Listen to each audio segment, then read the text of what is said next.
হে ইত্যাদি ইত্যাদির যে আবিষ্কার, এরোপ্লেন আবিষ্কার করার জন্য প্রথম দুইজন মুসলিম নিজের পিঠের উপরে ডানা তৈরি করে সে বাতাসে উড়ার জন্য প্রয়াস করছিল, তার মধ্যে একজনের কোমর ভেঙে গিয়েছিল।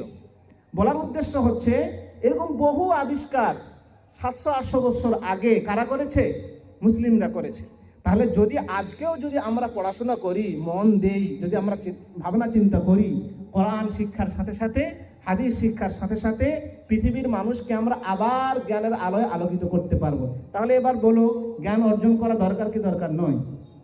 তাহলে আমাদের কি করতে হবে? নিজের মনকে কন্ট্রোল করতে হবে, আল্লাহর দ্বীনকে শিখতে হবে সঠিকভাবে, এবং দ্বীনকে নিজের ভিতরে আনতে হবে, এবং সাথে সাথে আরো বেশি জ্ঞান চর্চা করতে হবে।